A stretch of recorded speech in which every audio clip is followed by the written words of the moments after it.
Ha? Anong sinasabi mo? Ha? Hindi ko maintindihan. Ano bang bata na to? Parang Chinese to ah. Oy, wag yang ganyan na word ah. Bad yang. May mama idang.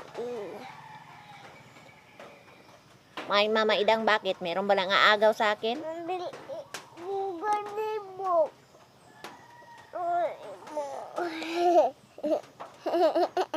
Wag kang disturbo. Wag kang disturbo. Toybo. Masyado kang disturbo. Sabi ko sa'yo, mag-aral ka ng mabuti. Ani ko. Matanda ka na. Tika. Huwag ka nang magdede. Tika.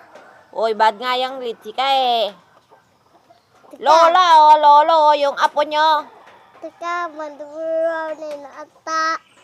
Ewan ko sa'yo kung ano yung pinagsasabi mo.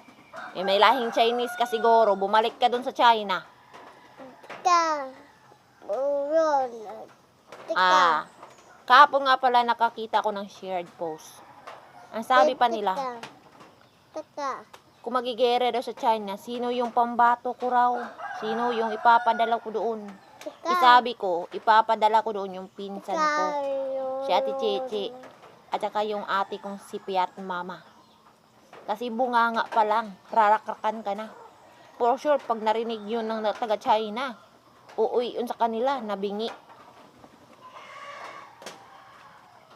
Hindi, tapos agad ang gera, 'di ba? Didi. Didi. So, ay naku. Iwan ko diyan sa anak. Lagi na lang ganyan yung sinasabi. Bad words, bad words, bad words. Ako na. Naiisip ko na nga na ibalik na lang ito sa itlog ng papa niya. Kung ang mga bata noon, pag pinapagalitan or nagkakasala, natatakot. Nagsusorry agad. Tumatakbo pa uwi. Yan, nagtatago sa kwarto. Pero ang bata ngayon, lalo na itong anak ko, kahit siya pa yung may kasalanan, ikaw pa yung pinagsusorry. Sinasabihan ka pa na, mag-sorry ka sa akin, mama, mag-sorry ka. Eh parang ako na tuloy yung may kasalanan. Isa yung naging bad, tapos pinagsabihan ko lang. Tapos tatakutin ka pa.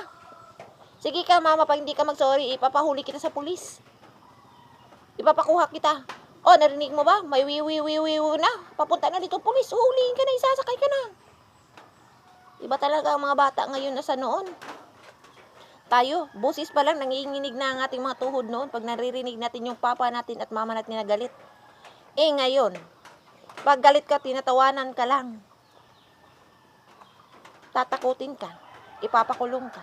Ipapahuli ka. Tapos ikaw pa yung pinagsusorry. Ay naku talaga.